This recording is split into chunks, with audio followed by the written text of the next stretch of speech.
Hey, what's going on, everybody? This is Sir Drew, and welcome to another broadcast. So, today I put the word out there a little bit more.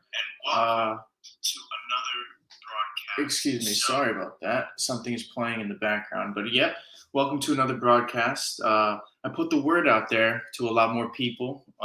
Today, we're going to be talking a bit more about cars, especially my personal favorite car of all time. A car I personally owned for quite some time.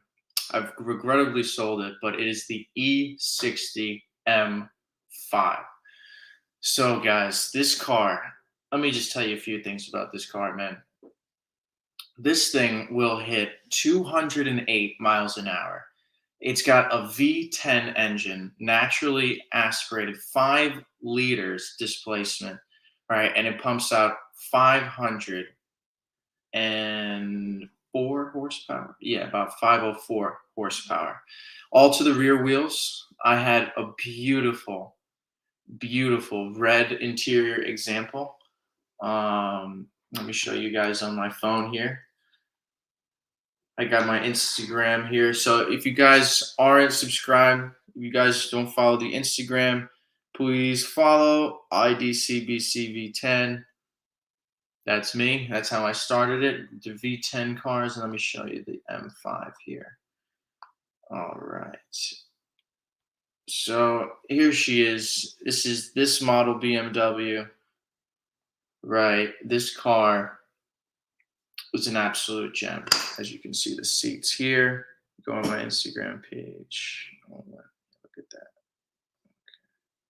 Nope. All right, here we go. Beautiful. Absolutely beautiful. Now, this car will scream, man. I don't know about you, but I love cars that make such a really nice sound.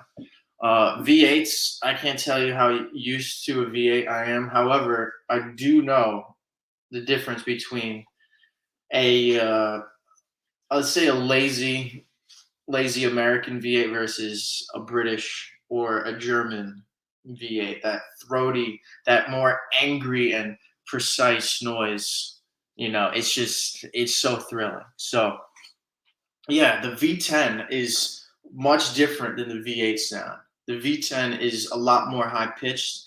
This engine was developed around BMW's Formula One team that they had at the time when it was V10 engines that were going into Formula One cars. So BMW's production Formula One team said, you know what, we have this wonderful engine. Why don't we homologate this into a road going engine so we can create the new M5? And that's what they did. They made a 5-liter version, revs to 8250, but really 8300 RPM. It it's an absolute beast. And for those of you that like to drift, I mean, the M5 is no bitch. That's all I have to say. It is really easy to get the back end out in that car. But I'll tell you, man, if you don't know what you're doing, you will spin. You will spin. You will lose control. You will look like an idiot at the car meet. You will get beat up. And that is just the nature of the beast. We got Mall Thread here. Hey, Drew, what's going on, man? We got one viewer here, but no worries. No worries, man. I appreciate you for joining the stream. Yeah, man. Just talking cars, man. Talking about my car history, you know.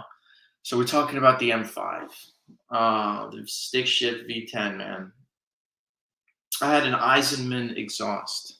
Now, literally anybody that has an E60 M5, immediately the first thing they do is an exhaust modification, whether if they weld it themselves or they spend some nice chunk of change on a German aftermarket exhaust system.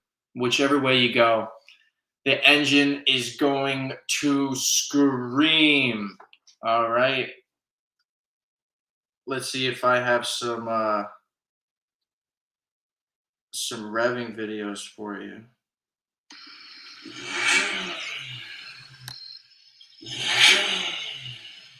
All right, you hear that high pitch? It's not like a V8. It really isn't. And fun things you can do leaving school.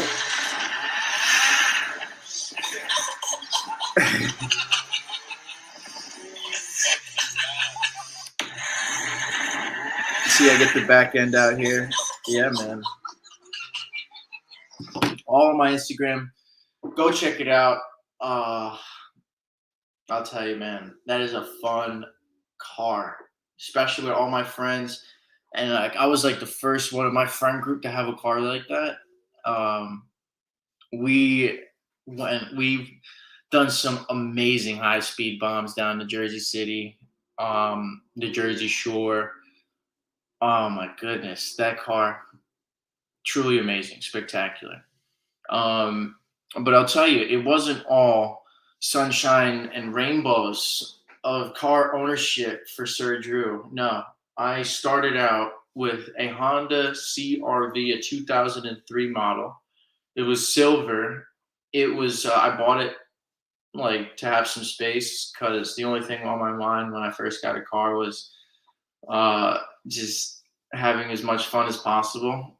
And I wanted the space. I definitely wanted space in the car. I didn't really want a sports car. I knew everybody was gonna want like some type of sport or European car, and I knew that as a first driver, I'd be a shit driver.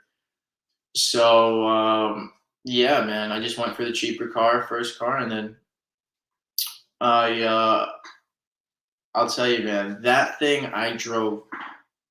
I drove Where did I drive? North Carolina. I went all the way to North Carolina, UNC, to visit a buddy of mine from when we first got into college. And yeah, man, that car, I blew a belt on that car, driving the tits out of it. I I kind of got caught by the police out in the woods with an old friend of mine. But like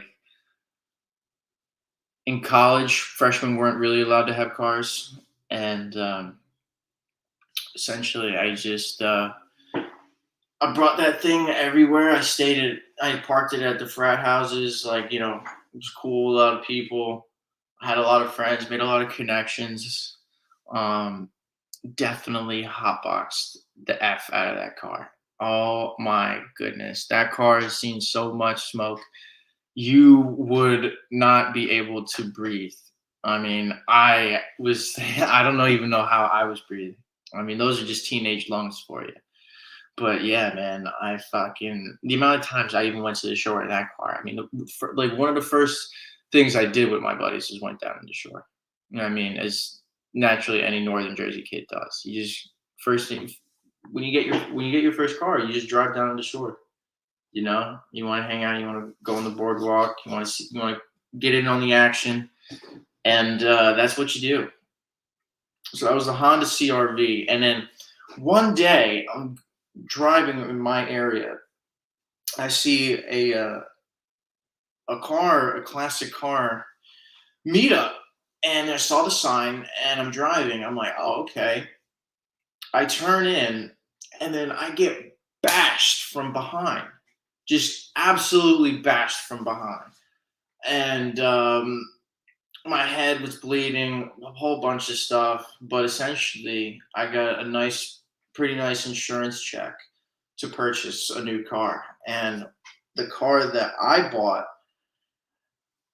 was definitely a step up. Definitely a step up. You're going from a Honda CRV, anything, literally anything, kind of looks better after you've been driving that car for a while. So I got a 2007 Audi A4 Cabriolet.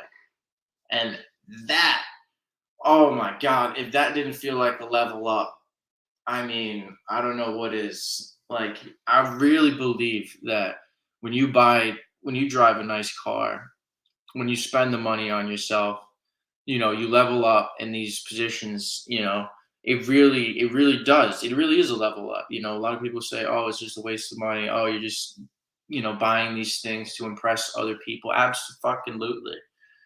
I'm not ashamed to say it. I don't give a fuck. Like, yeah, I want to look like the man. I want to look like the man.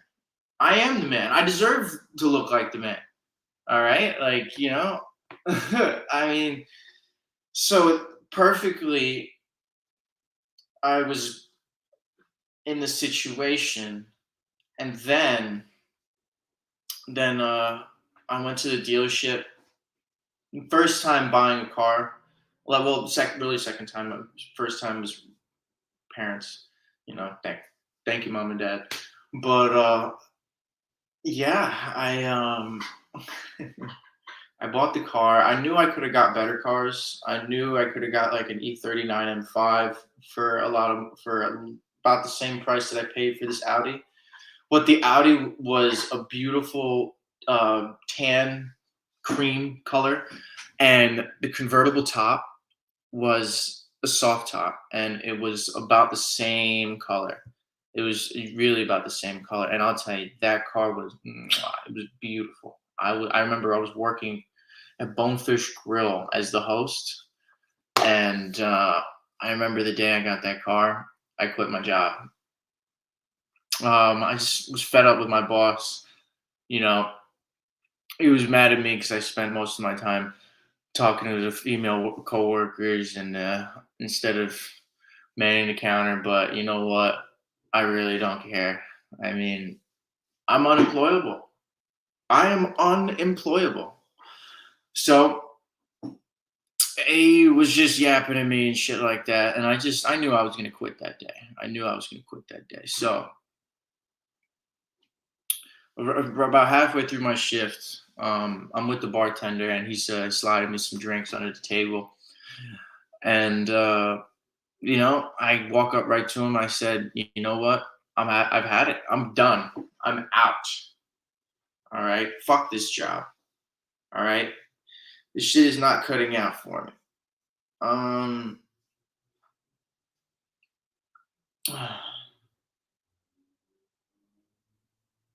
Popped right out of the establishment. Hopped in my car. Met up with some buddies, and I think I went to the bowling alley that day. We just had a few cigars. Went to the bowling alley. Had a good time. You know. But yeah, the Audi A4, dude, that thing was fucking sick. All right, I blended in pretty much everywhere. All right, because driving a old little Honda SUV, like it's cool, right? It's cool, but I mean, you don't really fit in socially everywhere. But having a car like that at the time, it was about the year was 2017. 2017, 2017, I had that car. And then after that, I decided to roll the dice on an E93 M3. So let's just have some notes here for the chat for people that are joining our list. 3 Honda CR-V.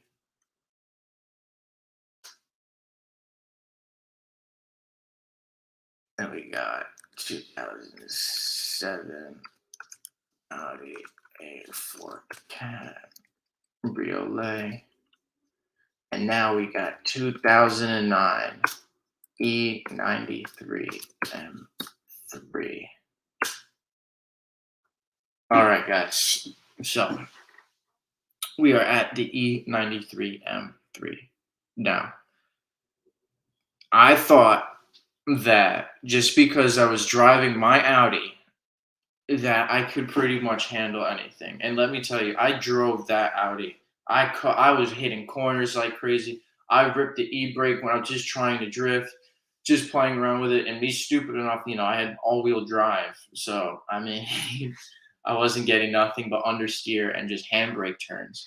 So, yeah, driving the A4 and then going to the M3, I thought I had it in the bag. I'm at the dealership. Guy's like, "Have you ever driven stick before?" I'm like, "Yeah, yeah, a while ago, a while ago." Meanwhile, I'm stalling the thing out of the lot, and I'm telling the guy, I'm like, "Oh, this is different. This is different." I'm making up excuses.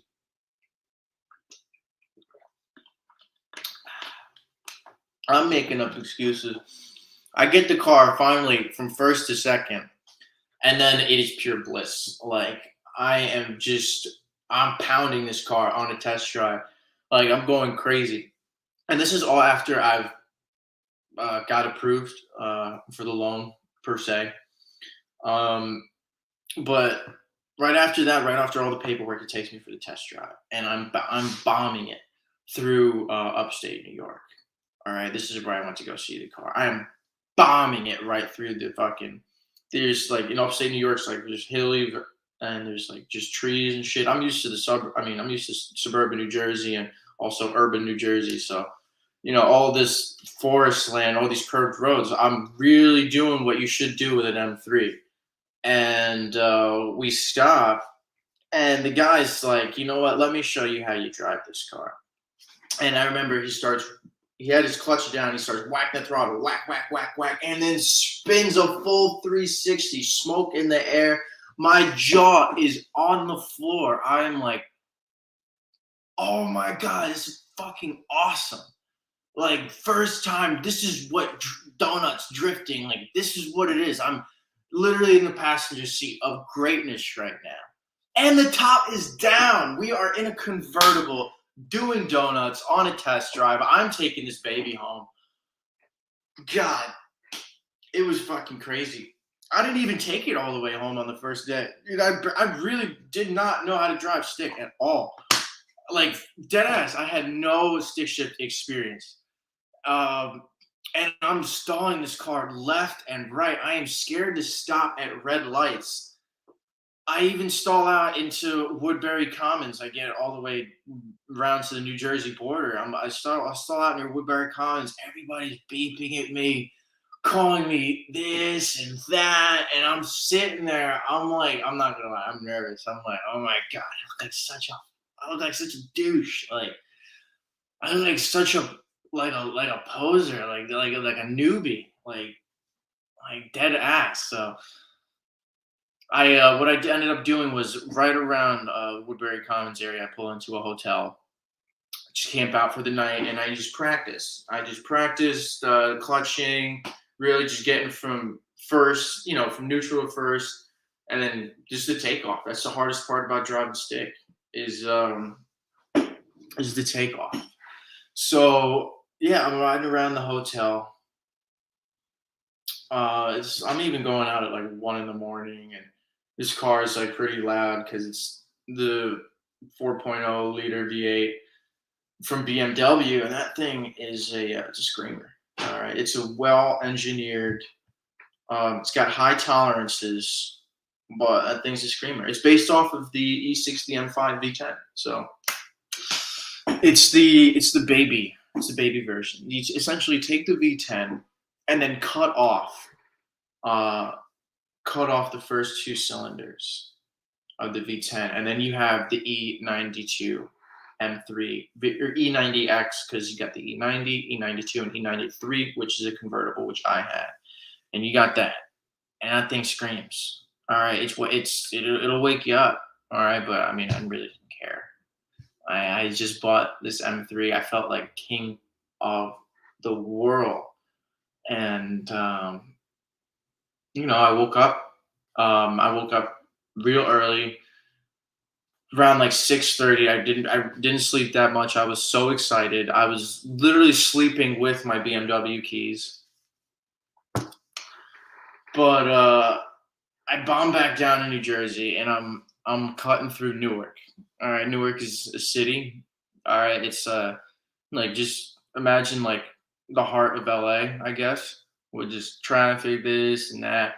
So I'm just bombing through Newark, got the top down. I'm stalling out left and right still. I mean, it's day two, and like I'm stalling out definitely less, but I get the car home, and my parents freak the fuck out. They're like, "What in the world did you just do?" And listen, they chewed me out. I just sat there and take it. Sometimes in life, you got to take an ass beating. So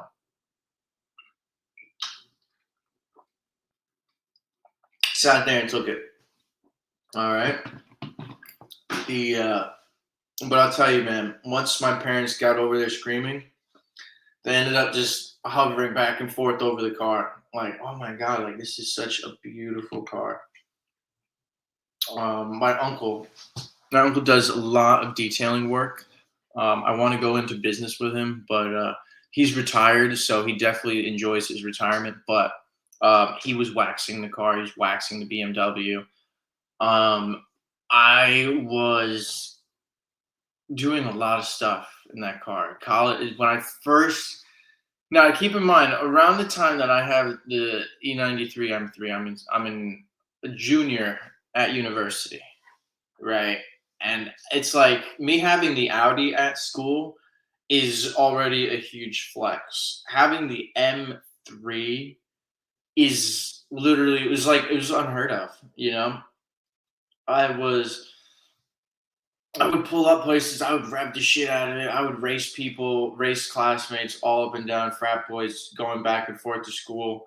I'd be leaving them dust in the smoke because nobody's driving an M3. Like nobody at that time is really driving an M3. No one's driving even like a Scat Pack. You know, that was rare around my college atmosphere. Like we're college kids, we're broke.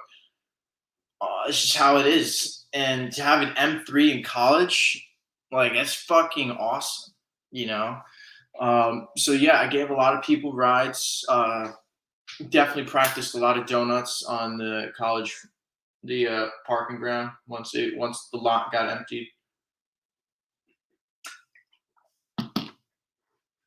That car was sick, dude.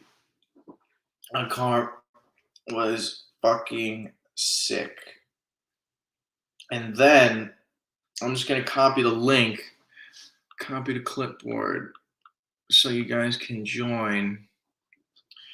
Whoever wants to join, come along, talk your car experiences. What do you drive? What did you drive? What are your most memorable car experiences? Come hit the link, join, tell us, and feel free to give us all of the dirty little details, okay? Unless those details are too dirty and you don't want certain people watching you. Hey, no problems, no problems.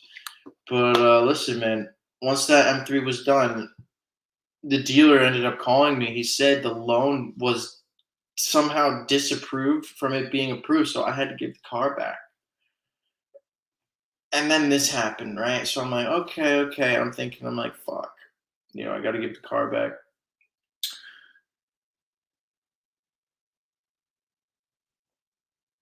I got to be careful here. I mean, the case already closed, but essentially, I was driving the car in very bad weather. It was snowing out. The tires were bald. Yeah, basically bald. And I ended up sliding the car off of the highway, going to meet up with a friend of mine from Monmouth University. And oh my god, man! Initially, I slid right off the highway. A gentleman in a truck came and pulled me out, and I got back on the road. And then, right as I'm going through the exit, I hit the guardrail in the front, and I bang it in the back. And coolant is leaking everywhere. There's warning lights all over the dash, and I'm just screaming, like, "Damn it! Like, what if, like, I can't have anything nice, you know? You can't give me nothing nice, you know?" So I meet up with her, and I'm just like, "Listen, I don't want to talk right now. All right, take me to the shower." So when got clean, drove back to school in the morning. Jesus, I must have hit 100 miles an hour with the fucking radiator leaking and shit. I felt like the engine was, everybody's telling me the engine was going to blow up. But then essentially, you know, I ended up fixing the car. The car was given back to the dealer, and I was given, um, I was given some money by the insurance company, and that is what led to the E60 M5. All right. At this point in time, right, I've been driving stick ish, right? I know what I'm getting into. I know what it's like driving an M car, and I'm fixed. I'm like, this is the level that I want to be at. I only want to go higher. I only want to go higher. If I drive anything lower, it'll kill my vibe. It'll kill my flow. But yeah, man, I bought that M5, and the rest is history. I bought it privately. First time I did anything smart. Bought it privately. Got a great deal. The car had about 109,000 miles on it when I bought it, and shit, I bought that upstate New York as well. You guys, there's a lot of BMWs up there. I realized there's a lot of BMWs in that area, Connecticut, even here in New Jersey and New York. This is the hub. This is like the mecca. This is where car meets are happening. This is where people are thrashing their cars, doing donuts, speeding, going crazy. Like this is where it happens. All right, everybody tells you it happens in Mexico. No, it fucking happens here. All right, it happens right here in the good old U.S. of A. And shit, man, BMW for life. So, all right, I talked enough about the E60 M5 here. I think. All right. Now the car I ended up getting afterwards. All right. I ended up getting an Audi S6 2008. All right. So now we got 2007 E60 M5. Boom. Put that here on the list. Now we're up to 2008 Audi S6 V10. This thing is the fucking. This thing is a fucking bomb. All right. So for those of you who don't know, the S6 2008. This engine was the engine that was used in the Lamborghini Gallardo. All right, This is the second Gallardo motor. There's the 5.0 and the 5.2. The 5.2 Audi took from Lamborghini because Audi owns Lamborghini and Volkswagen owns Audi, Volkswagen Group. They fucking run the entire car business, the car industry, whatever, essentially. But anyways, I found this car for about $8,000. All right, I picked it up. I went to meet the gentleman, and again, he had it listed for about like 9,300. Told him, I listen, I could do 8,000 cash. Take it or leave it. And I took it. I drove the car home, and oh my goodness, listen, this is how stupid I am. Right, I had the car for 3 days. Right, I bought it from a dealer actually. I had the car for 3 days, and in New Jersey, there's a hidden law because or something, lemon law. My mom told me about it. Essentially, that car was okay. The M5, you have to work for the power. You have to go. You have to really roll through the gears. All right, and also the M5's engine comes alive around 4,500 RPM, so you really have to lean into it. And the Audi S6, that engine was it was tuned differently for more torque at the low end, right? So it is just straight shove. I had that car for 3 days. I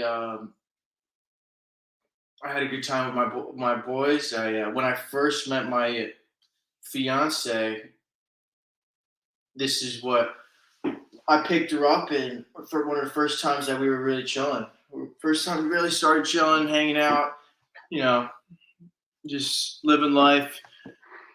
That was the first car I had. No, wait, no, I had the Audi Cabriolet, but that was one of the first ones I had. And I remember the third day I had it. Right, I didn't go to the shore. I didn't have enough time to because the third day I'm coming down. Um, a known area in my town, right? And I'm just like, I'm on, listening to music, and I'm just like, let's see what this bad boy can do. I put my foot to the floor, and I'm just taken back, right? It is straight takeoff, right? You can the the V10 howls just rolling through the gears, or it's an automatic, so that's why like you feel the power a lot more. Also, the Audi being all-wheel drive, I mean, that's you're not really having any lag from the rear spinning up and shit. It's straight lock, straight go, and then 4 seconds takes me to hit 120 going down like my road, and then all of a sudden, what do you know? Cops fucking come, and at this point, I honestly I feel like I should have just fled, but I'm glad I didn't because that could have been bad if I didn't if like I wasn't driving like 100%. But like in my head, I'm like, you know what, fuck, I'm in a V10 Audi. Like let me just lose this cop. Like let me just lose this biker. So pulls me out the car, does the whole nine, writes me a gigantic ticket. I mean this fucking like he wanted to suspend my license with this ticket. And I mean, look, man, I'm just a kid flying down the road in a supercar at night. I say supercar in a fast car at night, supercar engine, like a Lamborghini. Come on. So yeah, man. That and then so I come back home with this gigantic ticket. My parents are furious. They convinced me to trade the car back in, or at least negotiate with the dealer to give me something else of equivalent value. And I really didn't want to, but I felt like I had to, because if that little moment, that little glimpse got me there, I mean, knowing myself, I would have gotten into a lot more trouble later on down the road in that car. It is too easy to go that fast. I mean, there's Teslas and electric cars that are, this and that, and there's straight pickup, straight torque, yeah, whatever. There is nothing like the get up and go from a naturally aspirated engine, man. There's nothing like it. All right. When it's throwing you back in the seat like that and you hear that howl in the background, there's really nothing like it. So I knew I was gonna get in a lot of trouble if I had that car. So I'm like, listen, I need something slower, plain and simple. I want something of equivalent value. I know there's this law here in New Jersey, lemon law. They try to like tell me, oh, it's not really true. I'm like, yeah, I have, my mom works as a paralegal, so she knows her shit. Mommy ended up, uh,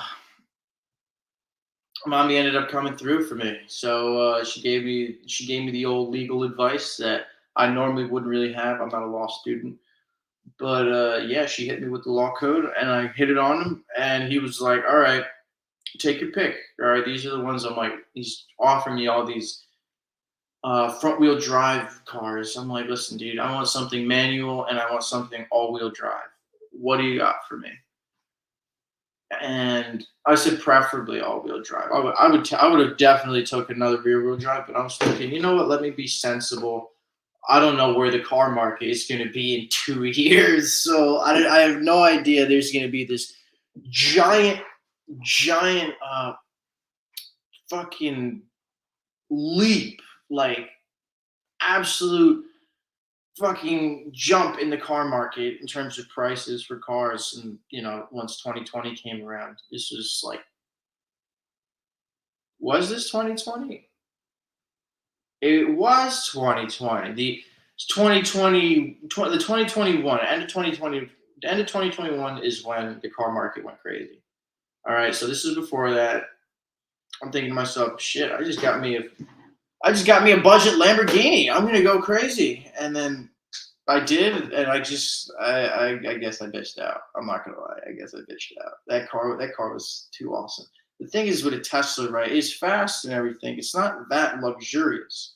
All right, one thing I love is luxury, right? I want that red carpet feeling, man. I want that comforting, smooth, well-built feeling. All right. And this Audi delivered, ticked every box. It even cut off power to the front wheels so you could do some donuts. Like that car was awesome. So I ended up getting a 2012 Audi A4 with a manual six-speed gearbox. And that car was fun. I drove it really hard. Um, I I was kind of like picking up a lot of I met like new friends. I met a new friend group, and they kind of knew me for that car. And I'm just like, I got this whole M5, but like, let me not like, let me just be cool with this Audi I got. Let me not be like a dick. Be like, oh well, you should see my other cars that I got. I got these M5s and I got this fucking stuff. I had all this fucking shit. I'm not really like that. I mean, I can be, but like not overtly. But anyways, I just felt like playing it cool, so I'm like, yeah, got this Audi here, six speed. Everybody in a car like that, people would be like, oh yeah, let me drive it. Having a stick shift, they don't want to drive it. You want to have a car and you don't want anybody else to really drive the car, buy a stick shift. All right, seriously, you'll turn a lot of people off, and the people that have enough confidence to want to drive your car or whatever, want to take it for a little spin, probably have fast stick shift experience. So that car, it was cool. It was fast. I mean, quick ish. I couldn't really launch the car to gear, but I mean, it's hard for me to launch all wheel drive cars, and also I was a beginner at launching anything. I didn't do so much launching, and the E60 M5 was actually that thing was down for service. Like those cars aren't the most reliable, so that car was definitely down for service. Didn't um, I was just waiting on parts essentially, and yeah, the Audi had a bad oil leak. Those engines, 2012 Audi engines, Volkswagen engines, the four-cylinder turbo 2.0s, they had bad oil leaks. Like like the M5, you have to throw in like a quart, like every two fill-ups. Like you gotta have. Oh, sorry. Thought that was the bat phone. When the bat phone calls, I got to pick up. But listen, when you have an E60 M5 or an E92 M3, you got to put a lot of oil in that.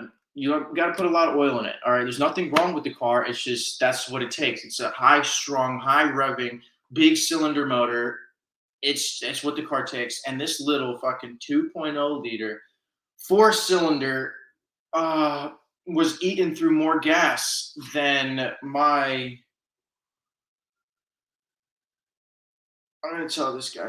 I'm gonna tell my buddy to come join the live stream. But listen, it's eating through more gas. I mean, eating more through more fucking oil than my M5. All right, so I sold it on Craigslist. I sold it for about 8,000, so I came out clean. I put about maybe 3 to 5,000 miles on that car. I drove it a lot. That car, you see, I had a new friend group, right? I mean, we should have been filming the shit that we did. All right, I guarantee, like, we'll do more stuff, but it's just a bit harder to have a child now. Gotta be safer, think safer. But really, like, we would paintball. I mean, like, we're the type how we paintball. Or this is really my invention. This is my idea. Like a lot of kids, like, I saw a lot of kids, like a lot of, and I'm like, I'm friends with like the younger car community kids, and I was like 21, so we're all within the realm. And I'm just like, they all have this big getup on, all these, pads, this, that, fucking helmet, mask, everything. And I'm like, oh, I'm ready to paintball. And I'm like, you know what? I had a bottle of Jameson. And I'm like, this is gonna be my armor. So I just chugged the Jameson. My buddy chugs the Jameson because he's crazy like me, and we just take our clothes off, keep our shorts on and shit, but shirts are off. No helmet, no pads, no shoes, like straight up like idiots, like just paintballing. And that's like and in the area that we do the paintballing, I also take my car, like I would take my Audi to go um, like rally driving, like just driving through the dirt roads, trying to spin the car, handbrake turns, drifting, all that good stuff, all the good stuff you could do with a four-wheel drive car. So yeah, the power lines, that's a big spot. I haven't taken the M5 there, but I will mention the power lines in a little bit. But yeah, that's what I used to do. I put about 5,000 miles on the Audi, just going up and down, just going up and down to northern New Jersey, just doing the same stuff, going places, meeting people, living life. But yeah, that's just one activity that I started in the Audi, and then I got rid of the Audi. And what did I buy after that? Okay. All right. Let's just put this in the chat for the people to see. Audi A4 6 manual transmission. Right. Boom. Okay. Now I think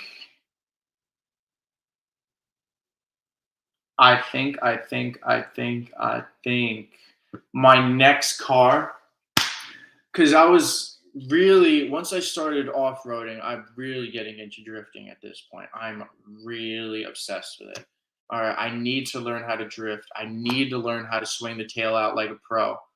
Um, so naturally, the car that you buy, I mean, I already had an M5. It's a perfect drift car, but that car is like a 6-speed M5. That's like a unicorn with red interior. Like that's my baby. Like I'll drift it, but like I'll do like the cool like little drifts, like the one that you saw outside school. I'm wagging the tail out, to the average Joe's. Like, that's awesome, Like and that's who I'm around. I'm around just the average good old boys. It's just us. So what do I buy? What do I buy? I buy the E30, a 1987 E30 325 IS. Shit box. That's right. Post it in the chat. The E30 325 IS. This was an absolute rust bucket. All right. And it is also where I found, when I purchased this car with my girl, I found the leather strap Citizen watch that I'm always wearing normally. Just my go-to watch until I upgrade again. But yeah, I buy that car, and I like they're telling me, oh yeah, you got to tow it, like you got to like you're gonna wait to get the no, I'm gonna drive it. Like the thing's like barely like sputtering to life and all this stuff, and I just I'm patient with it. I'm feeding it its gas, and I ended up taking that baby home. And I listen, guys, listen. If you want, I'm going to type this in the chat. If you want to drift, if you want to drift, buy an E30. If you want to drift, you got to buy an E30. These things are light. They are rear-wheel drive. Get one in a manual. You have complete, utter control of the car. And the 325 IS had the most essential, guys, it is the most essential thing you need in your rear-wheel drive car to drift. That is a limited slip differential. All right? It feeds the power evenly, between the rear two wheels. It allows you, it doesn't, allows you to keep even power while you're sliding that tail out. You're smoking up the rears. You're making chicks' panties wet. All right, you're making dudes jealous. Okay, or they're looking up to you like a god. Drifting. That is what it's all about, right? And that car, I drifted until I blew the motor. I practiced a lot in just like the office parking lots when I knew that the companies weren't running their hours, like essentially like around 6 p.m. Once I see like all the cars are mostly leaving, I'd go to the post office and fucking slide that mother around a pole and try to keep sliding around the pole. The thing is, when you drift, right, there's a lot of ways, right, that you can drift. You can like I mentioned before, you have the clutch down, you whack, whack, whack, whack, whack, and then clutch dump, fucking foot on the floor, throttle, whip it one way and then counter steer, and then that's really just from nothing, just really going to whack your ass around and bring a nice donut. What I was practicing was essentially like a 10-mile-an-hour transition and trying to keep a nice steady 360 circle from that 10 miles an hour, essentially just like a more upgraded drift. Oh man, it was beautiful. It had perfect balance. Right, I'd just be teetering left, right, transitioning left, right, like a ballerina, and that six-cylinder motor sings. Okay, I understand. All right, you to understand what engine sounds are like. Right, the V10, it's two five-cylinder motors. A V12 is two six-cylinder motors. Right, a five-cylinder, like the five-cylinder Volkswagen Passats, right, the naturally aspirated ones. They sound fantastic. They sound like mini V10s because it is a half a V10, right? It has that nice trumpety sound, but that six-cylinder has I don't know what it is about it, but a V12 is the ultimate. It is the ultimate glory of engine sounds, in my opinion. It is the most classic. For those who know, I'm waiting on a special Italian car that obviously doesn't have a motor because you guys are fans of the channel. You guys keep up, so you know what's going on. But for those who don't, looking at a nice little Italian old school automobile, and it is originally fitted with a V12 engine, and I have to buy the engine separately. I could normally not afford a car like that. Like like I mean, I could if I could once I bear down and become this mega person. All right, of influence, positive, influential, motivating person. All right, spell that acronym out, and you know where I'm going. All right, that's what I am looking to be. Okay, that's who I consider myself, right? But I could never afford a classic Ferrari like that, like just all original and stuff like that. That's $500,000 and up, and only going to go up in value. So I'm like, I see this opportunity, and I cleared out my entire savings.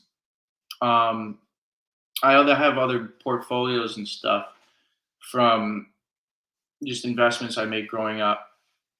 And I always got saved money. I always got money tucked away for emergencies. Like, don't get me wrong. Like I have a child, I have a family, but my personal, savings money, I was going to use this to I was going to use this to buy the business that I was working for, buy into the business, buy more of the company. But the company ended up failing. So thank God that I put my money into this deal, this classic Italian piece of glory.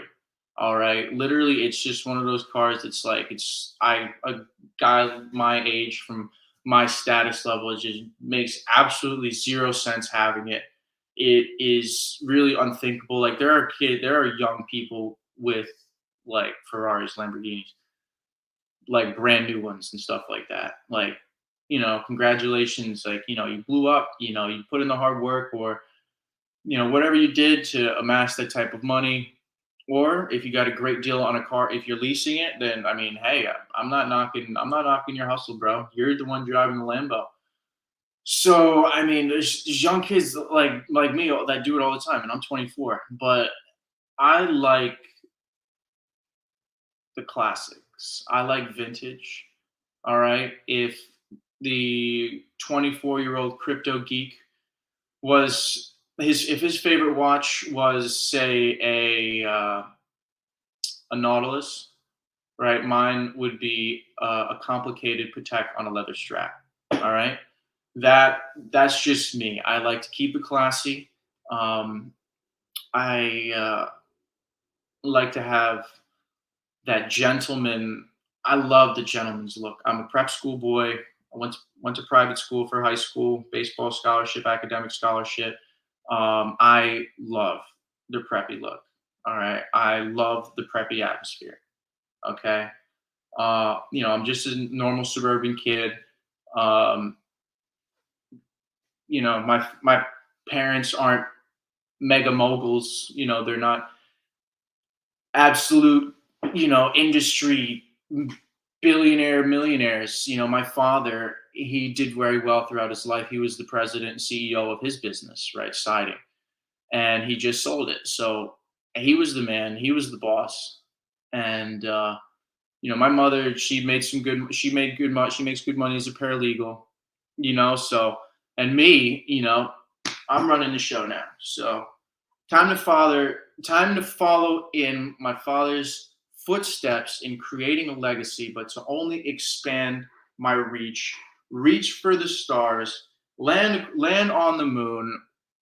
However that phrase, it's probably backwards, but what do we got? We got Boxing Barry. Get the community channel keys off Timmy and fire it up. Hey, listen, man. I'm dropping the link in for I'm dropping the link in the WhatsApp group. Um, I'm dropping the links on my Instagram. Uh, I listen. I'm a big proponent in doing things myself. Use that platform to build your brand. You see, the thing is, right? Um, no matter, regardless of what people think of Tim, um,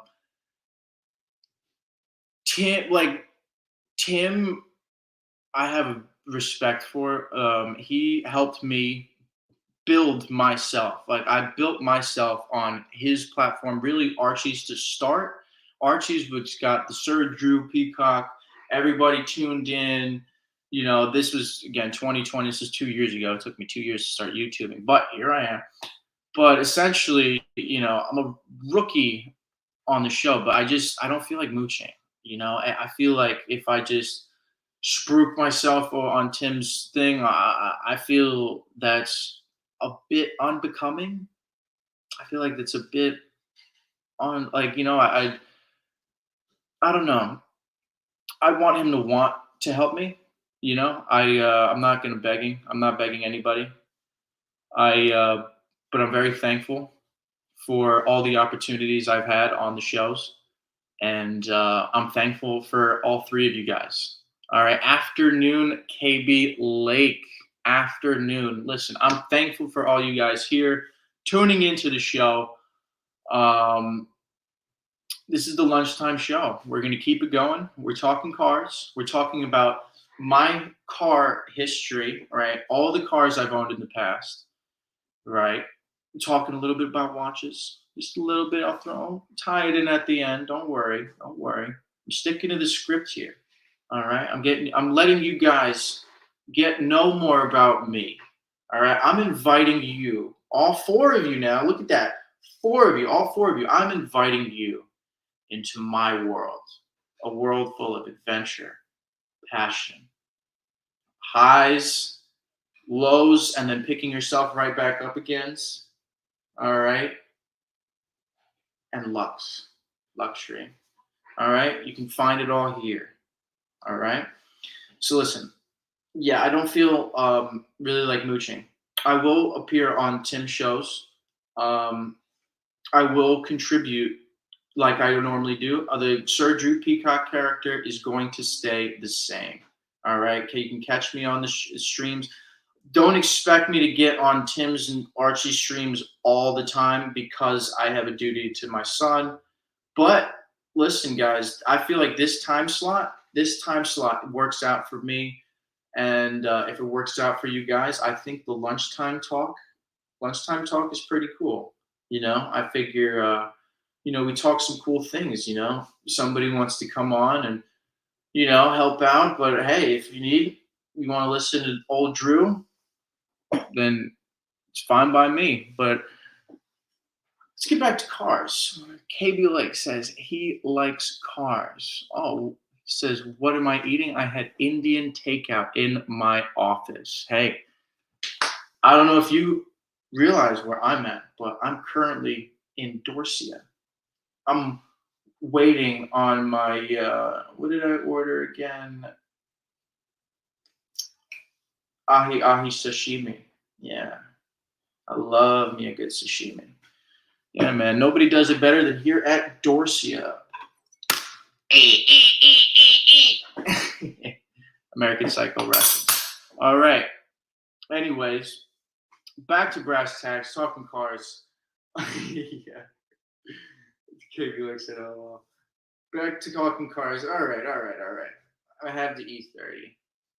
All right, I'm taking this upon the dirt roads and the power lines by my house, and I'm getting really, really good at drifting. I'm getting really good. I'm maintaining the slides. I'm showing off for my friends. I'm teaching others, and I'm doing a session in a parking lot, and all of a sudden, boom, motor blows. All right, motor blows, motor blows. So what I ended up doing was that I didn't really want to stick with the car because it was like a rusted out example. My uncle loved the car. My mom even loved the car. You know, my dad was begging me to get that thing off of his property. He was like, "Get that shit box off of my property now." I'm like, hold up a minute. Do you have drifting videos to show us? Do I certainly do, but not in the E30. I have an even better one in the M5. That's right. That is correct. This is at the local high school parking lot.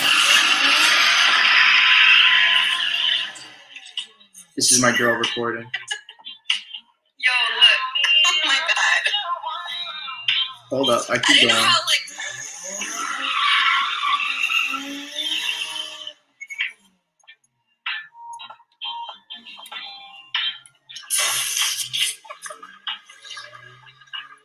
holding onto my phone like for fucking dear life.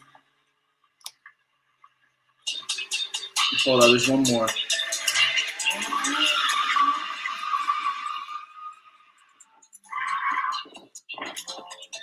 That's right. Follow me, IDCBCV10. Clean up after yourself, bathroom. Oof. Wife is pissed. Open road, not on a track. Yes, that was in a high school parking lot. All right. The track in New Jersey is in South Jersey. All right. I live in North Jersey. I actually have never really been there. But I really don't feel like driving like 2 hours. E60 M5 eats up like so much gas. I mean, I really should have. I really should have. But I mean, at the time, I just didn't feel it was convenient. Like I had stuff going on. Like I was, you know, I don't know, I was just meeting a lot of people, was doing some stuff, doing a lot of cool things. South Jersey is great. I went to TCNJ. I know South Jersey pretty well. Ewing, New Jersey, right by Camden. So uh, right by Trenton. Sorry. South Jersey is fantastic. South Jersey is fantastic. I definitely should have gone there in the M5. I know. I definitely realized that on track. I would have made for some great content. I do have videos like just driving POV. These are really beginner videos, right? That I have on my GoPro. Um, so they're really not like the best angles shots, but I mean, I'm putting the pedal to the metal, so it is some good content. So listen, all right, I had to sell the E30. All right, I had to get rid of it, so I sold it on Facebook to actually an old college mate of mine, an old buddy from school. So he ended up picking it up. He is a mechanical engineer as well. Um, we tend to stick together. Mechanical engineers sticking together. Um, After that, I had a Mercury Milan 2010 picked up for 2,000 bucks, 2,500 bucks. Just a nice beat around car. I still have it. Um, my mom uses it now. But after that, okay, I gotta think. All right, what do we got? Okay, I got the 87 325. Come on. I know you guys You guys know what's next. I'm just trying to think of if I bought anything in between. Oh, no, no, no. Um, no. So listen, I sold the M5. All right. This is when I meet up with Tim because I'm interested in buying a Hulk, a Rolex Hulk. Okay, so a little bit of watch talk here. I really want a Hulk. The prices are just starting to fly through the roof. The market for everything is just going ballistic. Like at the very beginning of it going ballistic, it's just Rolex prices are absolutely insane. Like, they're just starting to, like become insane. And that whole exclusivity deal that everybody started initially complaining about on the live streams, the big topic was that, oh my God, the prices, the market, it's going crazy. What is happening? I can't even buy a watch anymore. I used to be able to go into the Rolex boutique 2 years ago and find Hulks and Z Blue Milgaus's just laying there, subs just laying there, Yachtmaster, you name it. Now I can't find a Steel Sports piece anywhere. So I said, fuck, I want this watch so bad. I'm willing to sell my unicorn M5 to get it. All right, just let that marinate in your head about good decisions. But anyway, all right, delusional fantasies here. Uh, so I'm thinking to myself, I need this watch. I'm watching Hodinky. I'm watching all these watch reviews on the Hulk. I'm watching Archie go nuts, telling people, "Oh, you're a clout chaser. Oh, you're not buying the right watch. I would buy another watch instead of a Hulk. Oh, you're buying the hype. Avoid the hype." And essentially, it became a little bit out of my reach. Right, the Hulk. When I was looking to buy it, right when I just sold the M5, I got about 16,000 for it. It was about 20. So I could put a few extra bucks together. I didn't really have stuff going on. I have a kid and I have an apartment, so I'm like, I could put 3 grand together. That's like not a problem. And then by the time I do it, it reaches 25, and it just keeps going up and up and up and up. And I'm like, fuck, I'm not getting this watch. I sold my M5. I'm not getting this watch. What the fuck is going on? You know? And but luckily, I had already had my date just. All right. I had bought my date just way overpriced for it, paid way overpriced for it, ridiculously overpriced. Not even funny. But anyways, I had to scratch the Rolex itch. I had to, and then I had to keep going. I had Rolex fever. All right, this is the time that I caught it. Right when I sold my M5, when I made the uh, the Sir Drew vlogs video, vlog one. I was in New York City. Tim edited that video. It was recorded off my iPhone, so it had low quality, but I was in the city. It was one of my original videos. That's when I sold the car. I caught Rolex fever bad. I was on the phone with the wizard. I'm like, please, I need the best price for this watch. Wizard, he loves me, but he couldn't make it happen because just business is business. So I'm looking on Craigslist for new toys. I'm looking for another M5. I'm looking for an M3. I'm looking for all types of stuff. And then I'm thinking to myself, you know what? I want to look at some Astons. All right, it's not really a Ferrari. It's not a Lamborghini, but Aston is very classy. I saw Bentleys and stuff on Facebook Marketplace, but these are really gaudy like Bentleys. But I was taking a look at Aston Martins, and lo and behold, I found one. I found a 2007 silver with the most beautiful wine red interior, oxblood red interior, out in Sewee Valley. I always mispronounce the name. Sewee Valley, California, for $22,000. I'm like, what? 22? That's exactly what I have, right? Like that's exactly what I have. All right. So I'm thinking to myself, I need to get this car. All right. Really quick, KB Lake, just want to show the chats right now. Thank you guys for joining. I saw 6. I'm holding steady at 5 viewers. You know what I think? I'm thankful for all you guys. Stay tuned. I'm going to be streaming every day around lunchtime. Wanted Rolex during the pandemic, but thankfully that interest has decreased looking at Breguet right now. Yeah, Breguet's great. Breguet's a very beautiful watch. Very beautifully made. I don't know that much on Breguet, but beautiful watch. Absolute cracker of a piece.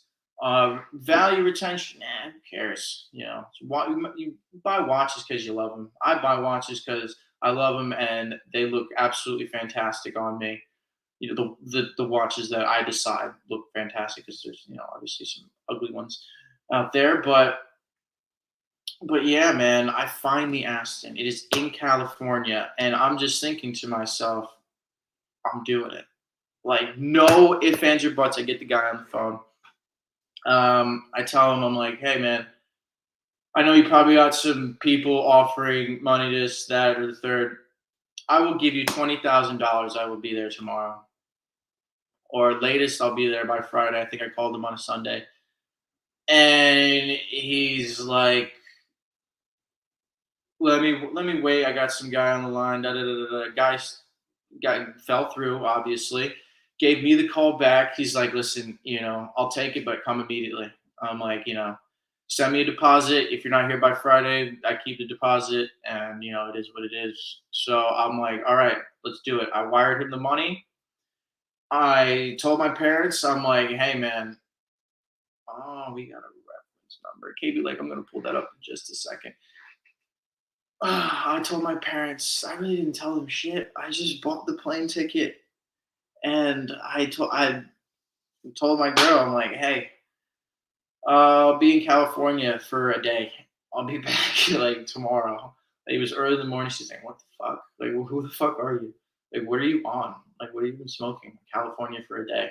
I'm like, I'm going for business. Da da da. You know, I'm buying cars for myself.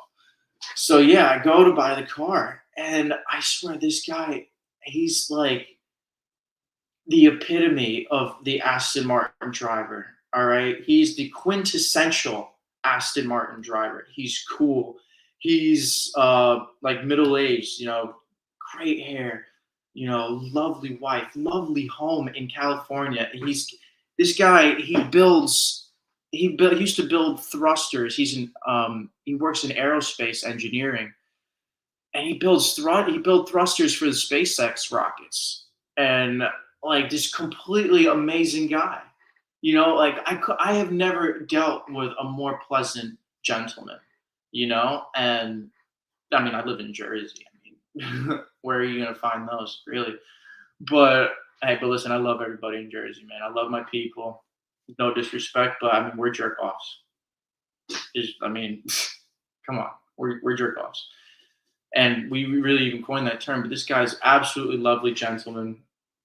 Um, Absolute pleasure. First time driving the car, driving it through California. My first time driving, and I'm coming from the M5, where I thought this was like the epitome of like a sporting super, you know, automobile. It goes 208 miles an hour, stick shift, tight steering, all that. This Aston was every bit better, except the transmission. That thing was shit. It's literally just crap. All right. It was a double clutch. It was a single clutch, paddle shift. Just dog shit. All right. But I really didn't care. Like my first time driving the Aston Martin, my hands are feeling this such supple plush leather. All right. I'm sitting, and the seat leather is even better than the leather on the steering wheel. All right. And then I look around, the dash it's like a Louis Vuitton handbag. All right. It is stitched to perfection. It's looking amazing, and it's tight, it's small, it's relatively light. The engine, you know, it's definitely not like the V10, but it picks up, and it had the best V8 sound I've really ever heard. If you guys ever watch Top Gear, all right, I recommend you looking at the review that Jeremy Clarkson did for the V8 Vantage, the very first one, the 4.3. He he will tell you that that is the best, loudest sounding V8 engine almost ever.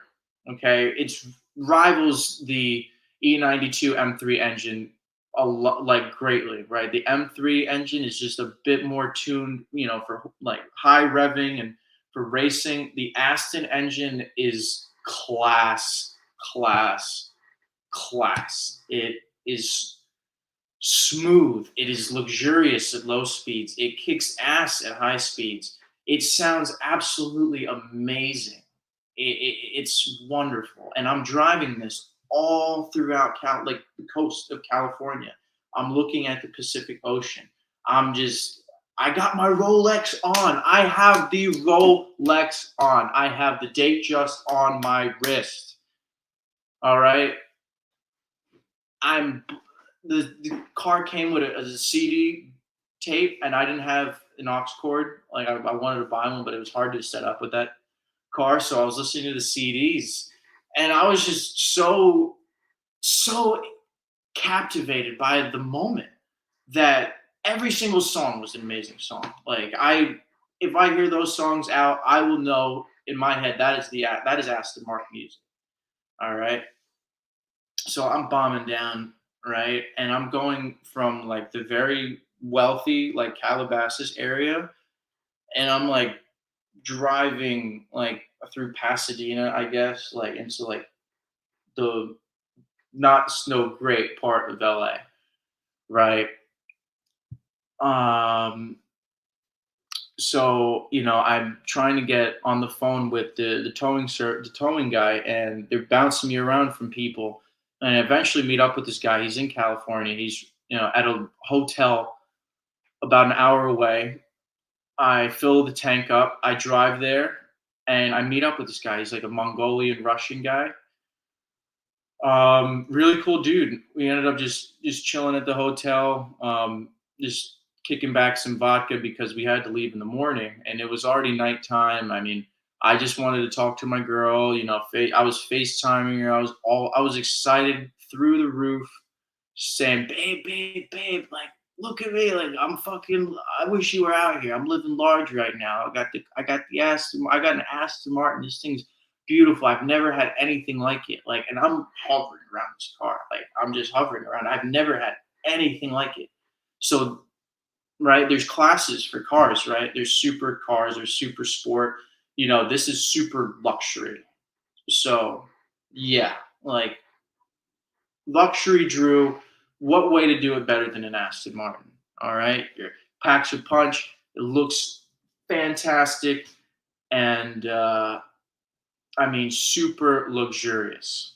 All right. But we load the thing up to the Peterbilt. All right. This guy had a really nice Peterbilt truck. All right. Really high tech system. And we just started slamming vodka. I was out in Cali. I had hit up a dispensary. I was smoking up some doobies, just looking at the car, drinking my hand, just appreciating life. I'm like, wow. I'm here right now. Like this is something else. Like I'm just fucking here right now. And then me and the Russian guy, we're just sharing stories with each other. We're broing out. Um, we're slamming vodka. Uh, Playing a little bit of pool. The hotel had a pool station. It was actually a motel, but thank God they had something, right? So we were up till 3 a.m. playing pool. I was just chilling back, and finally the car gets loaded. I buy a plane ticket, and I head back to the motherland. I head back to New Jersey. All right, and then 6 to 7, I think about 6 days later, the car arrives. So let's just post that really quick. KB Lake, I did not forget you. Don't worry, I am bringing that up. Aston Martin. I really can't believe I own this car.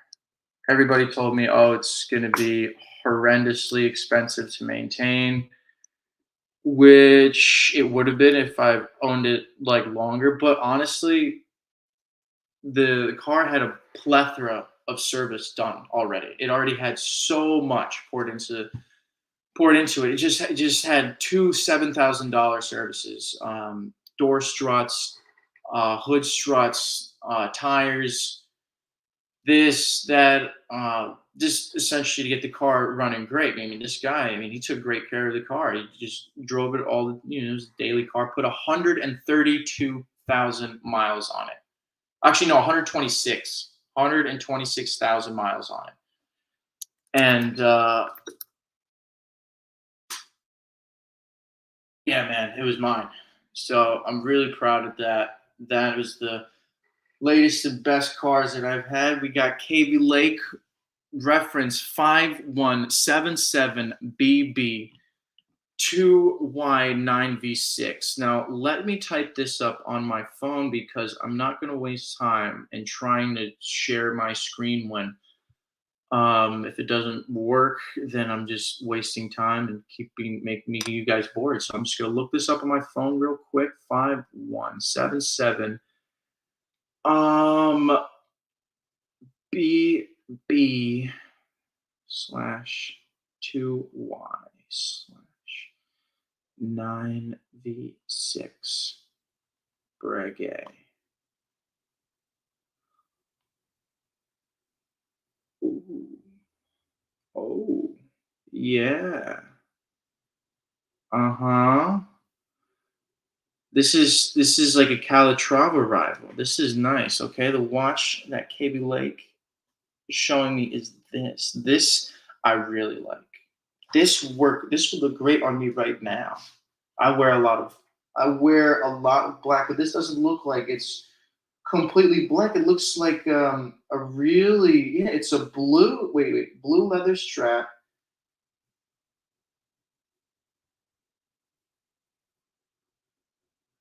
It's like it looks like a really navy blue. This blue. What do you think, guys? You think this is a navy blue or a black? I know the light sucks. Let me just. Sorry, I'm sorry, guys. It's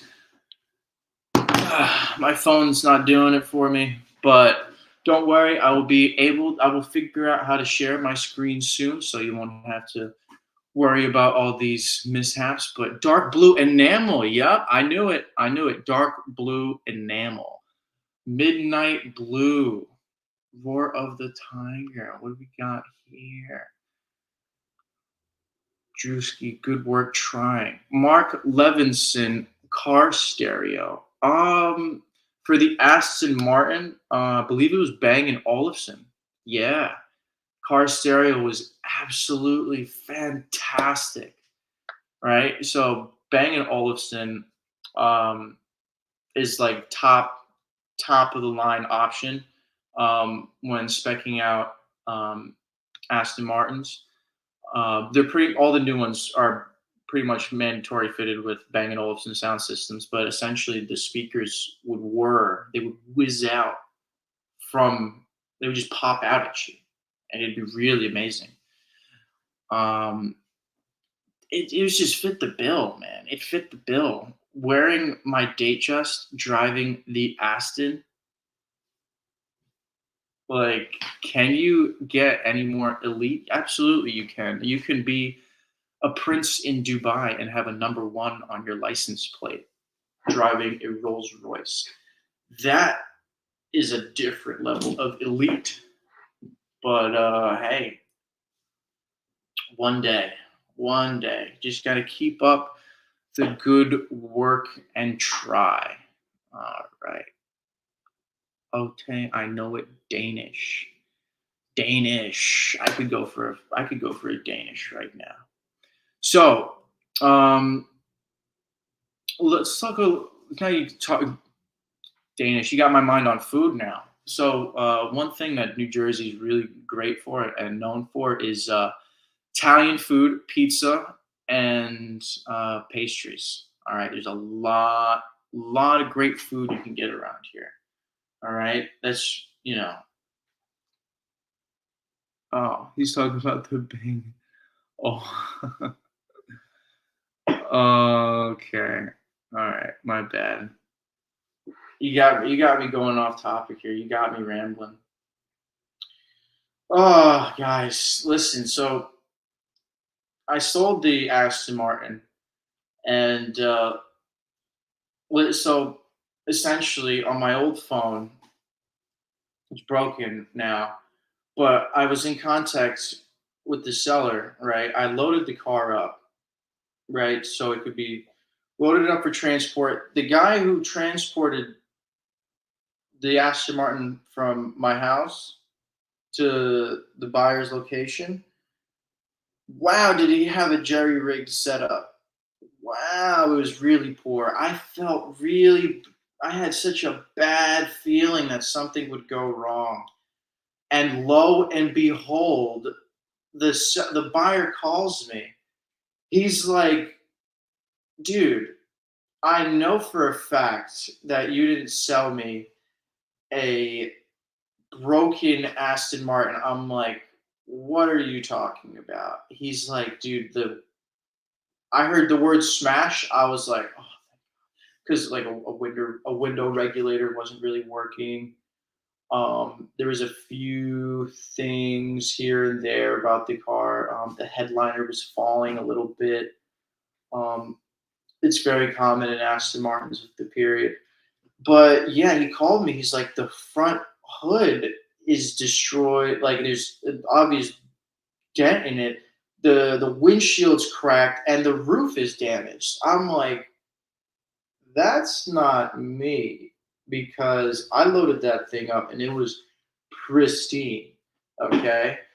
That thing had no damage at all whatsoever, no cosmetic damage. And the guy took pictures. Like his service, when you transport a car in the transport business, you have to take before and afters. I mean, really, in any business, you have to take before and afters just for security reasons. And lo and behold, the car was damaged. I guess it wasn't strapped on properly. What I think was the guy took it for a little joyride. I, I, I mean, I wouldn't be a stretch to say that probably was one of the nicer cars that he's towed, and maybe he got a little handy, took the car for a little spin and wrapped it around a telephone pole. Uh, I mean, it just looks exactly like it. You see, very like from the photos. I don't have them. I'm gonna ask my boy who works on iPhones to try and use his skills to get my old pictures back from the cloud, um, so I can get them to you guys. Straight out of Ferris Bueller, Roar of the Tiger. Yeah, dude. No, yeah, but I mean, the car was already sold, so I already got the wire for the money. It was in my account. Um, that's it. It wasn't my car anymore. It was his. I had already emailed him. I mean, sent him via mail the title, so it was all his. And insurance is working its way. I hope that car is still kind of damaged because in the future I'd like to buy it for a really cheap price. And I really want to buy that car again, honestly. I know that car's got a lot of miles on it. I know that it would definitely be quite affordable in the future. But listen, man, I'm moving up. I'm trying to get better. But I bought a Honda recently, right? So sold the Aston Martin. Now the gas crisis hit. Thanks, good old, good old Sleepy Joe, good old economy. Down the toilet. Everything's going up in price. People don't want to spend their money. Gas is through the roof, higher than it's ever been in U.S. history. And I'm thinking to myself, I need to buy a car that's good on gas. And I saw a TikTok of the top 5 cars that get the best gas mileage. Number one was a 2000 Honda Insight. All right, and it was a stick shift. There was a hybrid and it was a stick shift. So I ended up buying one that needed transmission work for $1,800. And listen, it sipped gasoline, but guess what? Me being the good old jerk off from Jersey, I crashed it. Car fucking. I mean, honestly, the car fucking like you. This is not a car that you drive like hard at all. Like this Honda's a flimsy front wheel drive Oh my God, small. I mean, the suspension probably needed work. It had 280,000 miles on it, and I crashed the car. It's sitting outside my apartment right now, looking like it owed somebody money, man. Beat. It looks beat up in the face. All right, the windows on the passenger side are smashed out. Um, I was actually going to plan on selling that car because I things are rough times right now, and I'm trying to build more capital for myself, pay the bills, and keep moving forward. But yeah, so essentially that thing's all smashed up. Good old Drew. What can I say, man? Do you really know your car until you ram it into a guardrail? Second time I did it, but maybe not enough rubber on the road for your style of driving. No, not at all. Sorry, Owl29, I missed your comment. I used to live in Princeton, New Jersey. I missed the Italian, Indian, and Chinese food. Did you miss the bagels? I bet you did.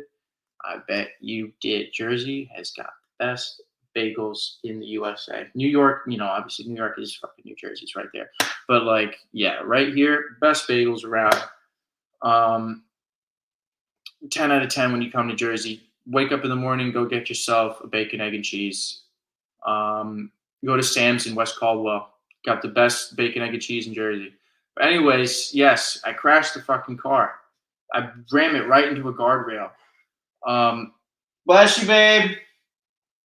And then, I mean, listen, the cop came. He's like, the state trooper came. He's like, listen, I don't really see any damage to the guardrail, or you didn't hit any other cars. Do you want to file an accident report? My dumbass said, I mean, I said no. I just, I didn't want my insurance going crazy. And I think I'm just going to have to, fix the car later on down the road. Maybe the car will be good. It gets 50 miles to the gallon, but it's such a dorky car. Like, driving that car brought my mojo just down. Like, I was at such a high peak with the Aston Martin. I had the Honda, right, starting from the beginning as a novice. I worked my way up to the Audi convertible. Then I get me an E93 M3, right? Crash that, move up to the E60 M5, and then I hit the Aston Martin V8 Vantage, and then I'm back down to a Honda, a 2000 Honda with 280,000 miles. Boy, did I feel absolutely great driving that car. I mean, honestly, I did. I did in terms of saving like gas money. It's fucking $30 to fill that tank up. All right, but really though, like I need a nice car, right? I need a nice car. Having a nice car keeps my head in check. It keeps me on my best emotions, on my tippy toes, right? It gets me in the places that I deserve to be, sitting at the tables that I deserve to sit at. And you know, listen, I had to make sacrifices for the family. I had to get an apartment. I had to put a lot of money away for my son, and I ended up using primarily all of the money from my Aston to buy my girl a car. I got her a Mercedes SUV ML350. It's really nice. It's also very safe, which is the main point. But and then I also just ended up putting that into my bills, and just getting the apartment, making sure we're safe, making sure my son's got a bunch of diapers and just everything a newborn baby needs and everything a young father needs in terms of just money to start. But that money is kind of, it's definitely, I've definitely, it's gone, But guess what? I'm doing what I'm doing, and I'm making money. Just I don't know. I'm streaming, man. I'm streaming. I'm here. Life's not always. I mean, yeah, life is important. Like you need to make a lot of money in life to enjoy. Like people tell you money isn't happiness. I think that's bullshit. But guess what? Listen, guys. I need money. Help a brother out. I am selling my famous blue tinted Cartier glasses. Um, they were 1,500 retail. Just give me an offer, really. Just give me an offer. I need the schedule. I need the schedule. Like Archie Luxury says, I don't do shit for free. But guess what? You're getting free content right now, fuckers. So can I really be Archie Luxury? No, I am Sir Drew. Yeah, man, I got stuff for sale. Got these Cartier lenses. Make me an offer. I even have my Louis eBay that bad boy. Yeah, I'm gonna end up having to. I'm gonna end up doing that like later today. I put it on Facebook Marketplace, but no one's biting the bait. Roar of the Tiger upvoted.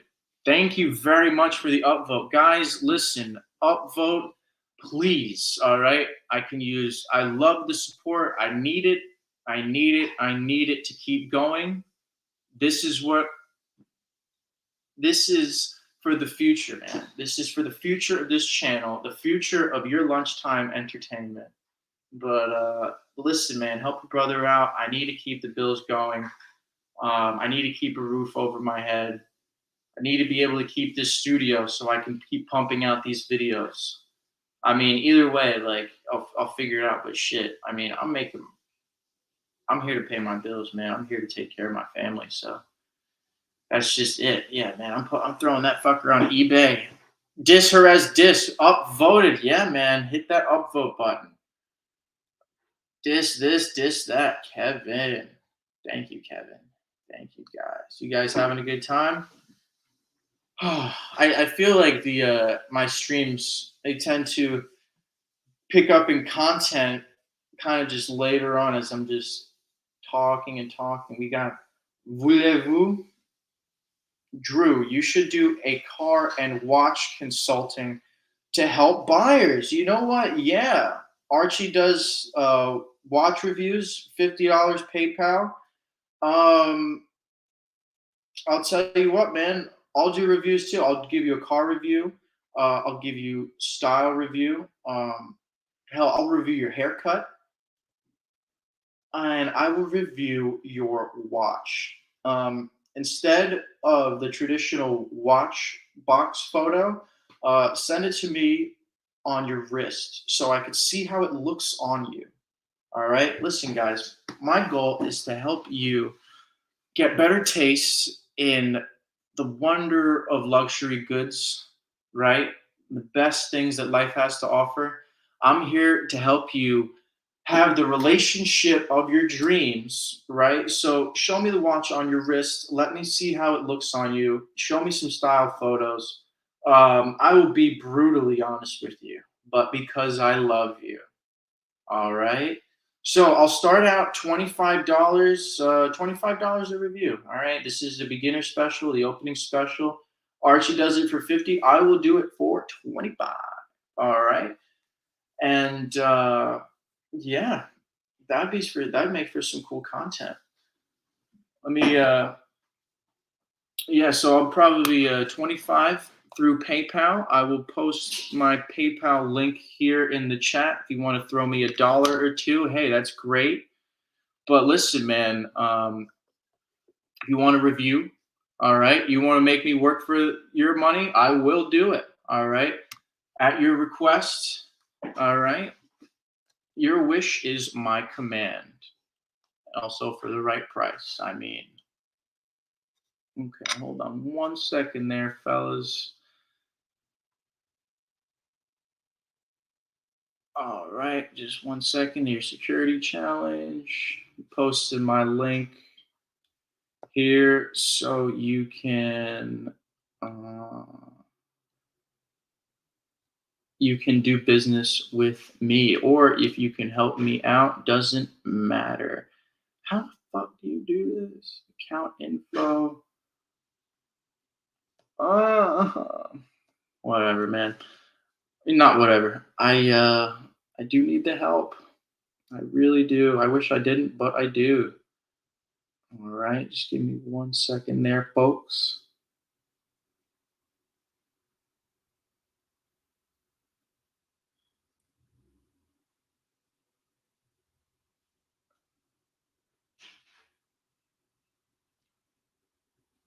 All right. It's not really working. I want to keep you guys interested. I don't want to just be on my phone here. But listen, man, I'll post it. I'll post it another time. Don't worry about it. All right. Um, but anyways, yeah. I'm probably not going to be on Tim's show tonight, so um, who knows? Who knows, really? I want to take. I want to have some time with my son. Definitely, I always need time with my family every day. Um, the apartment's looking great. The apartment we got everything together. We got surprisingly, her family helped out a lot. Um, her family's very supportive. Um, my family, bit different scenario. Um, but either way, I'm the man of the house now, and I have a duty. I have the greatest duty of all time. But yeah, man, listen, you want to watch review? How can you get in contact with me? So listen, if you want to get in contact with me, my Instagram is I don't is IDCBC10. You can reach me at Sir Drew Peacock at gmail.com. Let me just confirm that is the correct email address. All right, just one moment. This will take 2 seconds. Don't worry, I got you. I got you guys. Yeah. Sir Drew Peacock at gmail.com. All right. So you want to do some business, you wanted me to do a nice little review. Shit. I might even have a Sir Drew's explodes, but is that what really a sir is all about? Being a true gentleman? Is it exploding? We'll see. We'll see. It depends on what you guys show me. If you guys are showing me some stuff and you need some serious radical changes, man, I'm gonna freak out. I'm gonna freak out, man. Guess what? I'm gonna help you. All right. I'm gonna help you. You're gonna get laid a lot more. I life is just going to look different. It's going to smell different. You're going to wake up different. Okay. I'm here to get you out of that depressive funk. Don't worry. I'm on your team. All right. But yeah, definitely ways that I plan on making some revenue here would be to do some reviews for you guys. Oh, man. Thank you for that idea, man. Thank you. I knew I was going to do it, but like, thank you for the reassurance. Luxury Bazaar. Nothing's really happening. Roman didn't reach out. I honestly, I mean, seeing all the videos that he showed, like he previewed on his YouTube channel, the shorts, absolutely incredible. Like I did not see any video like that for the premiere video for Luxury Bazaar. So I saw a dude do a one take. All right, guy, I think his name's Christian from the Ewing area, which is funny. Um, and he did it. He did a good job. It was a one take, and I decided to do a one take. You guys thought it was really good, and then I saw everybody else's stuff. I'm like, man, they did all this editing, and they got all these great shots, these amazing camera footage, and I realized, you know what? I mean, there's just those are players in the game, right? They're at that level, and I obviously need to step my game up. All right. So definitely a wake up call. So I'm glad that I did that. I'm glad that I gave it a shot. All right. You have to learn by trying and failing, or else you're never going to learn or succeed at all. And you got to be persistent. That's why I'm going to be doing a stream every day, lunchtime. Tune in. But yeah, every day. Is this a good time for all 8 viewers in here? This is a good time for you to watch a show while you're in between work or whatnot. Like reply in the chat. Let me know if this time is a nice slot for you guys. because I just want to coordinate here. But yeah, I thinking about, well, once I get everything in order, once I get all my affairs in order, thinking about taking a nice little trip to the city, stop at some watch boutiques, do the same stuff I used to do with Tim, just more watch related content. And I want to get up close and personal with all of the new watches that they have and they will be releasing in the future. All right. I want to be more informed in these conversations. I want to be able to say, "Oh yes, this one looks pretty iffy on camera, but I got to tell you, the way it looks in person is absolutely spectacular." All right. We got Kevin. It is tough. I'm working from home today so I can watch. Thank you, Kevin. Thank you very much. All right. Thank you guys. You guys are the bomb. Yeah, man. I working from home is the wave. Working from home is awesome. Yeah, I would shit like I mean, look, don't get me wrong. I love to go out there and make a killing, but I mean, working at home for me, my situation right now, being around my son and maybe just letting the wife have a break or two, like that'd be great. It's a great setup, man. Uh, but honestly, I'm a man of action. I like living life to the fullest. All right. And now I have this channel. All right. So I could share these experiences with you guys and also so I could relive them. It's only so much when you can have like few things on your camera roll. But when you are a YouTuber and you get in the habit of pretty much making a video out of anything, um, I know that I'll have a really awesome adventure channel. I know for a fact. But hey, man, just listen to me ramble for an hour and 42 minutes. 6 viewers still entertained. Yesterday, I was at 0. Thank you, guys. I really can't thank you guys enough, man. This 6 here is motivating me just to keep at it, keep on going, keep it interesting, keep it live, funny. All right. You want to know what it's like being on a date with me? And then, we could keep it going for an hour and 42, man. No matter with me.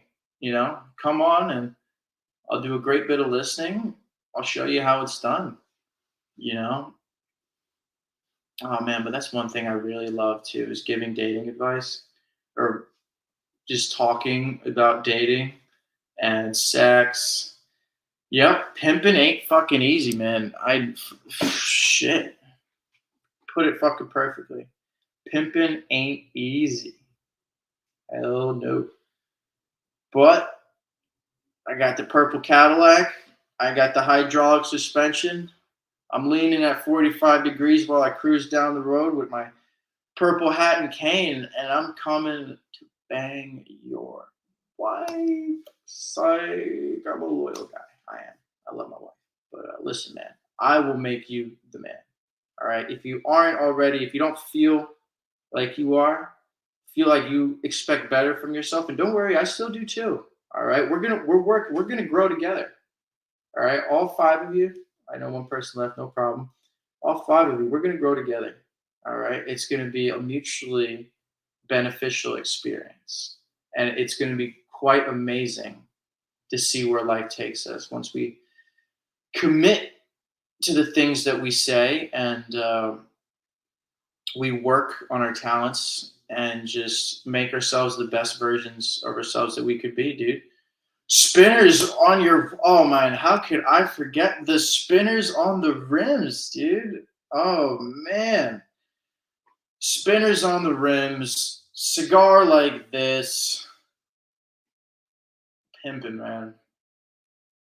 Pimping. I'll tell you something that I was considering. Like the OnlyFans thing. I don't know, man. It's pretty appealing. Pretty appealing. All right. I might have some OnlyFans content. Shit, I might have my girl manage a bunch of other girls. if she were down with it. She could manage it. I mean, she could manage the girls. I'll manage the account, make money. Fuck. That's how Andrew Tate did it. But listen, OnlyFans is absolutely ridiculous, in my opinion. It's, I mean, for the right person, if you're fucking hot, if you're a woman, OnlyFans is fantastic. All right, if you're a good looking woman, OnlyFans is fantastic. You literally, it's like getting paid for Instagram. Obviously, they're going to post more revealing content for more money. And that's just how the game goes. But OnlyFans, man, don't get suckered onto it, guys. I know it's a mostly male audience here, so I'm going to teach you guys to do the right things, man. Try not to subscribe to chicks OnlyFans. You will never. I mean, I don't know. I don't know if a woman would respect a follower from her OnlyFans. I mean, listen. I mean, the money talks. Don't get me wrong, but like, not like respect on that like level. You know what I mean? Like where you're looking past money. And a lot of tips, a lot of things that I say. I'm here to make you attractive. I'm here to make you better. All right. I'm here to, even if you got money, if you even you got all the money in the world, what I'm giving you are the things that money cannot buy. All right. I'm giving you right here live and direct. But yeah, man, a lot of charisma too. Like a lot of guys, they struggle with charisma. It's really experiences, right? Like, say if you've done something extremely, say if you've never, say you're, a good person, law-abiding citizen, you've never cheated on your taxes or whatever. You've never done anything wrong against the government, right? Or never done anything really exciting or thrilling or dangerous. And I don't know, say you snap one day and you're tired of just living the same boring life, going back to the same thing, doing this, repeating the same routine. And that little bit of freedom, it'll do something great for your character, man. I mean, obviously be careful, don't go too crazy, don't rob a bank. Like, I'm not telling you to do that. I'm telling you to live a little bit, like take risks. The riskier you are, I mean, the more, if you're putting yourself in a dangerous situation where it's like you could almost lose your life, and like you're in your experience nerves, extreme nerves, and then you have to overcome those nerves to survive or get out of that situation, whatever the case may be. How fucking nervous are you going to be on a date after that? Like, really? Like, do something to get your nerves wracking. Go box. You know, like, I don't know. Some guys always talking shit to you, punch you right in his face. You know, just live a little bit. You gotta show some energy. You gotta show some kick. You gotta show a kick ass attitude, right? Money will help that. If you have like if you have a kick ass attitude, money will make your life better. Obviously, because shit, you're a winner. You're a champion. You could put that money to good use, right? If you're depressed and you have all this money, it's already gone.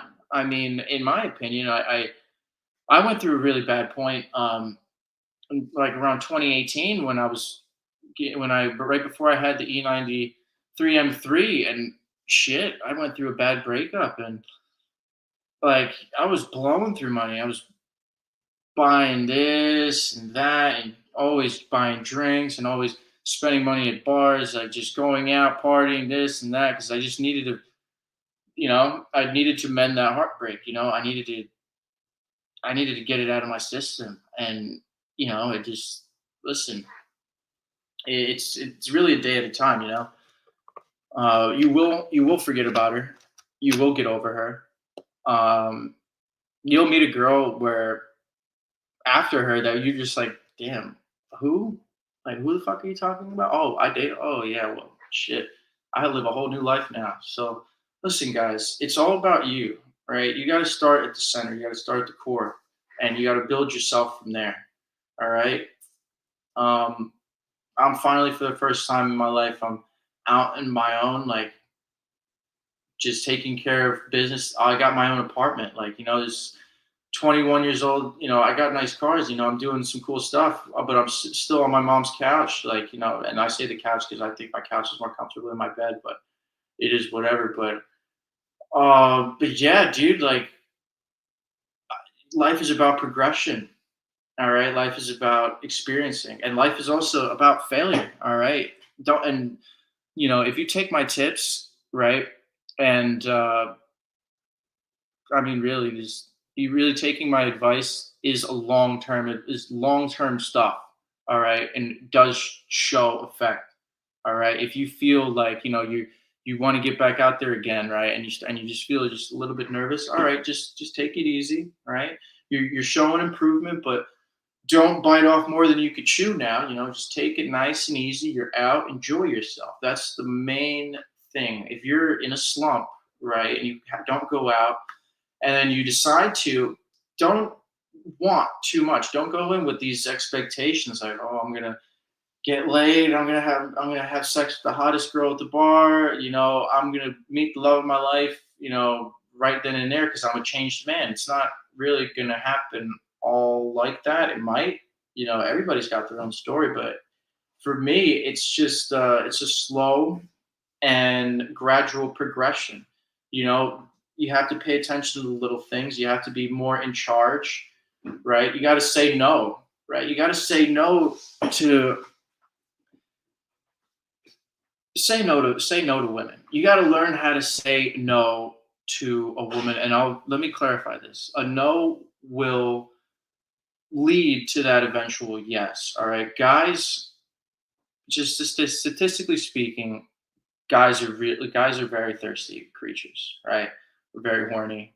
We're we're here to spread our seed. Girls, women, they could sense this. They could sense when a man's desperate, when he's looking at every single ass cheek that walks by. Women can sense when a guy's not getting laid. He's too stiff, uptight. You will exude that energy, that confidence, right? No means no, of course, but I'm telling you to say no. All right, when a woman says no, it means no. No questions about it. Woman says no, say no. You say no as a man. All right, you say no. Give the hint. Give her like don't like give still give her something where she can contact you, like maybe like an Instagram or account or or your phone number, but work it into the conversation that you best see fit. Each conversation is different. The energy, there's so many different energies for all different conversations. So you gotta read the vibe and you gotta work accordingly. But um don't be afraid to say no. You know what I'm saying? Like if you see like essentially say no so that she will be more attracted to you because you're a high value man. You can turn down her, so that means that you can turn you have tastes, you have standards, you are a high value man. A low value man would fuck anything. He'd fuck anything that moves, right? Everybody can sense that, right? Unattainable like a Rolex. Now you're getting it. Now you're getting it. All right, you are exclusive, right? You been working your entire life to be the man that you are, no matter in the financial sense, in the spiritual sense, in the charismatic sense. All right, you've been working your entire life to get to where you are as a man. All right, be unattainable like a Rolex, but don't be completely out of reach. Right, is a fine line. Like Rolexes are very unattainable, but you're still gonna you're still gonna do what you can to get one. All right, if you have the money, you have the means, and you really want that piece, right? That level of unattainability only makes you even more desirable. All right, creating desire, creating lust, even just you're creating that aura of sexuality, that that great inner energy, right? And women, they talk about this bullshit all fucking day long. All right, I know. I'm trust me, horoscopes and all that shit. They talk about it all day long. Listen, all right, yeah, it's, it's bullshit, but I mean, I have a lot of good replies for when they start going down that road. The minute they start talking about astrology, I'm like, okay, easy, in the bag, but listen to how females act. All right, listen to how they act. Like, pay attention to how they act. Listen to what they say. Listen to how they're saying it, and make your judgments accordingly. You know, um, what the hell was I getting at? I almost lost my train of topic. Unattainability, yes. I spruik this all the time, but some of my unpaid sponsors, the Kama Sutra, all right, big unpaid sponsor. I will show you this book all the time until you get your own copy. Hell, I'll even sign your copy, okay? I'll sign your copy. Just let me know that you've bought one, okay? This is the ancient book of sex, all right? This is from Indian culture, from I think like ancient Indian culture, ancient Hindu culture, but they got it down packed. Okay, I mean, can I show this? So I got a photo, right? I guess I could show it, right? It's got all different types of positions, all different types of literature, right? And what the picture is, all the good stuff, right? And it also talks about the secrets of love, secrets of desire. Um, there's a lot of great stuff in the Kama Sutra, man. A lot of great stuff. So all you guys listen, get the book, practice, practice on working on your nerves if that's something that you struggle with, and the only way to work on your nerves is put yourself into those nervous situations and to do it more frequently, and you will get over it. All right, you will. Make yourself more attractive, drive a nice car, wear a nice watch, and have the best sex of your life. All right, you follow these steps, you do these things, then the woman that you're with will stay with you through the very lowest points of your life. All right? It's that dream girl that you've always wanted, and finally she gave you that bit of time. She gave you that bit of attention, right? It is your job. It is your job to make the biggest impact in her life. You want to make her forget that she even dated or had sex with anybody before. Okay? Oh, well, 2 hours streaming. We still got 7 people. Guys, listen.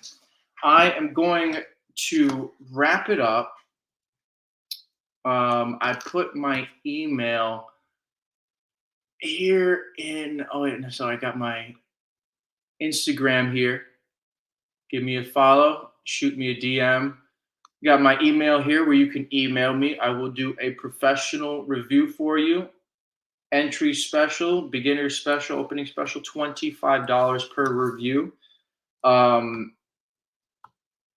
Expect it to be like my version of the way that Archie would do his reviews, but I mean, either way, hey man, I'm here to help you. I'm here to help you. All right. So listen, guys, I love you. Take care. Thank you for joining the streams. I will be live tomorrow at lunchtime. All right. Stay tuned, stay sexy, and stay classy. All right. I'm out of here.